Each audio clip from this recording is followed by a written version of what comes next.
हरे कृष्णा। अब अपन बात अध्याय दूसरे की करते हैं, ज्ञान योग। ज्ञान योग में भगवान श्री कृष्ण ने बताया है कि शरीर और जीवात्मा अलग अलग है और इस जीवात्मा के कारण ही हमें शरीर प्राप्त हुआ है। श्लोक 11 से लेकर 30 तक भगवान ने ज्ञान योग के बारे में समझाया गया है, जिसे कई लोग सांख्य योग भी कहते हैं। आइए हम ज्ञान योग को समझते हैं और इस असली तत्व को जानकर शांति, आनंद और सुख प्राप्त करते हैं। मनुष्य का शरीर दो चीजों से मिलकर बना हुआ है।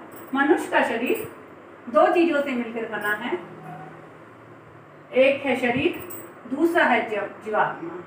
शरीर पंच तत्वों से मिलकर बना हुआ है, जो हाड़ मांस का बना हुआ है। जीवात्मा एक ज्योति स्वरूप है, जो दो चीजों से मिलकर बनी हुई है, जीव और आत्मा। मैं कौन हूं, इसके बारे में अब हम चर्चा करेंगे।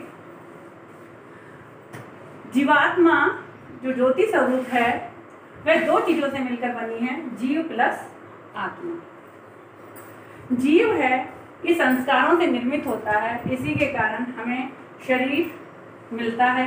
यह संस्कारी होता है, नाश रहित होता है, नित्य स्वरूप होता है, अप्रमेय यानी से नापा नहीं जा सकता, कर्म भोगी। जो भी हम जो कर्म करते हैं वह हमारा ये जीव ही भोगता है और यह संस्कारी है। जो भी हम संस्कार हमारे अंदर आ जाते हैं, जो भी हम कार्य करते हैं, वह सभी हमारे जीव को भोगना पड़ता है।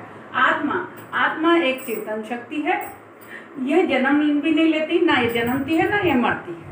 तो इस आत्मा को ये अजन्मा है, भी अविनाशी है, चेतन है, सर्वव्यापक है, सारी जगह है, विकार रहित है, इसमें कोई विकार नहीं आता, क्योंकि यह परमात्मा का अंश है। अदृश्य है, यह दिखाई नहीं देती है, यह सत्य है, इसी को सत्य बोलते हैं, क्योंकि यही परमात्मा का अंश है, परमात्मा है और सनातन है। यह पहले भी थी, आज भी थी, इसी के कारण इसी को हम ब्रह्म कहते हैं। ब्रह्म का अंश यही आत्मा है। शरीर ये पंच तत्वों से मिलकर बना हुआ है, यह विनाशशील भी है, अनित्य है, दृश्य यही हमें दिखाई देता है, विकार युक्त, इसी के अंदर वात, पित्त, कफ और मोह, माया, लोभ, क्रोध, सारे विकार इसी के अंदर ही पैदा होते हैं। अचेतन है, यह एक दिन इसके अंदर जैसे ही हम मर जाते हैं तो यह अचेतन होकर के शरीर जमीन में गिर जाएगा। असत्य है, इसे हम सत्य मान बैठते हैं, लेकिन यह असत्य है, क्योंकि एक दिन इसे विनाश होकर के यहीं धरती में रहना है। और जीव असली चेतना आत्मा के साथ मिलकर अपने दूसरे परलोक में सिधार जाती है। इसलिए हम कहते हैं कि वह परलोक सिधार गया या उसके शरीर में से जीव निकल गया। तो आत्मा जीव के साथ रहकर परलोक सिधार जाती है। यदि हमारे कर्म अच्छे होते हैं तो हम स्वर्ग में जाते हैं, और यदि हमारे कर्म बुरे होते हैं तो हम नरक में जाते हैं। इसलिए कहते हैं कि वह आत्मा परलोक में सिधार गई। आत्मा और शरीर में क्या अंतर है, इसे हम यथार्थ ज्ञान के द्वारा हमें समझना चाहिए, क्योंकि जैसे ही हम यथार्थ ज्ञान को समझ लेते हैं तो हमें संतोष, आनंद और शांति की प्राप्ति होती है। शरीर और आत्मा एक हो जाने के कारण एक दिखते हैं पर एक नहीं है। शरीर चेतन है, विनाशी है, आत्मा चेतन है और अविनाशी है। लेकिन हम भ्रम में जीते हैं, तब तक शरीर को ही सब कुछ समझते हैं, और जिस दिन हम यथार्थ को समझने लग जाते हैं तो हम जान जाते हैं कि हमारी जीवात्मा अलग है और यह शरीर अलग अलग है। फिर हम विवेक के साथ सोच समझकर कार्य करते हैं, क्योंकि सारे कर्म हमारी इस जीवात्मा को ही भुगतने पड़ते हैं और उसी को ही स्वर्ग नरक में भोगना पड़ता है। जो भ्रम में जीते हैं वह शरीर को ही सब कुछ समझते हैं। हमें शरीर ही आत्मा के समान समझ में दिखता है, जबकि चेतन ने ही शरीर को धारण कर रखा है। सत्य यही है और इस यथार्थ को हमें समझना चाहिए। जिनको यथार्थ का ज्ञान ही नहीं है वे व्यर्थ में जीते हैं, यह गीता कहती है। और इसी भ्रम में जीते हैं कि शरीर की ही उत्पत्ति होती है और शरीर ही का ही विनाश हो जाता है। सारा जीवन इसी की शरीर की सेवा में ही खपा देते हैं और इसी की सेवा में लगे रहते हैं। उन्हें जीवन की वास्तविकता का ज्ञान ही नहीं होता। वे अपना सारा जीवन कमाने के लिए लगे रहते हैं या इसी को खपाने में लगे रहते हैं।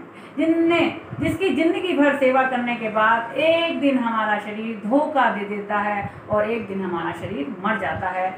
इस शरीर को यदि हमने सही तरीके से तैयार नहीं किया, उचित आहार विहार नहीं किया, तो तुम्हें इस लाचारी में यही कहने की नौबत आ जाएगी कि यह शरीर बीमार है, यह शरीर मेरा साथ नहीं दे रहा है, क्योंकि यह शरीर तुम्हारा था ही नहीं, ने जबरदस्ती अपना मानकर बैठ गए। अगर शरीर ठीक रहता है तो उसका उपयोग करोगे तो आप आखिर में स्वस्थ बने रहोगे। शरीर तुम्हारा साथ देगा और इसे स्वस्थ और निरोगी रखोगे। शरीर एक साधन है, जैसे कार एक साधन है, हम उसका इस्तेमाल करते हैं, उसी प्रकार शरीर भी हमारे को भगवान ने एक साधन के रूप में दिया है, जिससे हमें अपने कर्तव्य का पालन करना है और इस परिवार को और संसार को सुखी बनाना है। लेकिन यदि हम शरीर से अत्यधिक लाड़ प्यार करेंगे, मन के कहने पे चलेंगे, कामनाएं और इच्छाएं पूरी करने में लगे रहेंगे, जैसे लाड़ प्यार में बच्चा बिगड़ जाता है, वैसे ही शरीर रोगी हो जाता है और हमें हॉस्पिटलों के चक्कर लगाने पड़ते हैं। यही हमारी अज्ञानता है, यही हमारा भ्रम है। इस कारण मनुष्य संसार में दुखी होता है, हॉस्पिटलों के चक्कर लगाता है।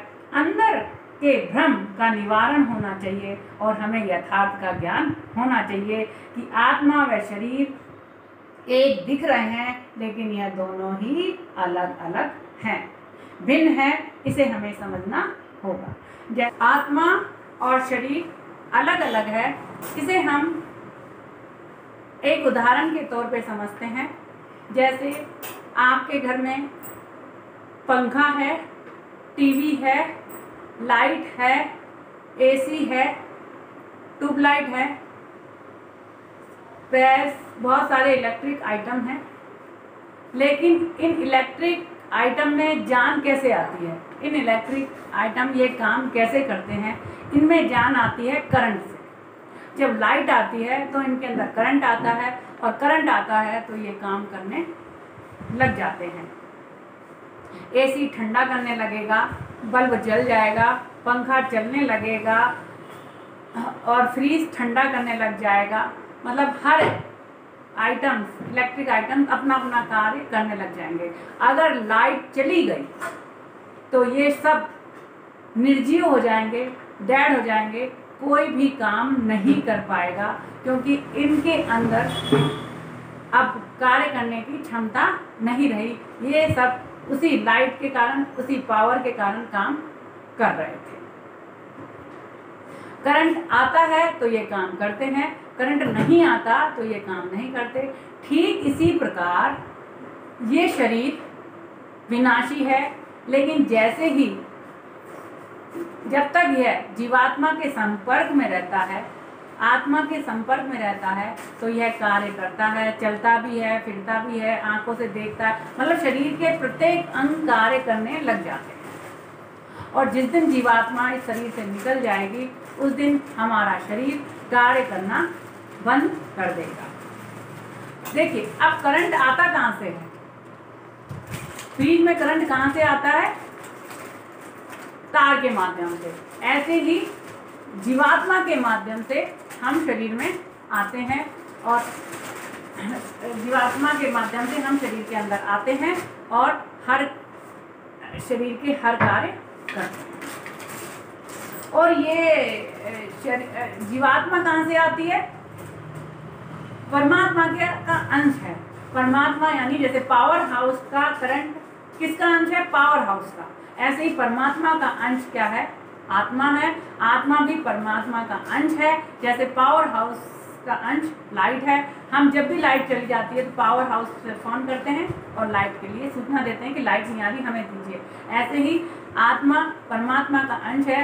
जिस दिन परमात्मा इन्हें बुला लेगा तो हम यह शरीर छोड़कर परमात्मा के पास, परमात्मा के धाम अर्थात स्वर्ग या नरक में अपने कर्मों के अनुसार चले जाते हैं।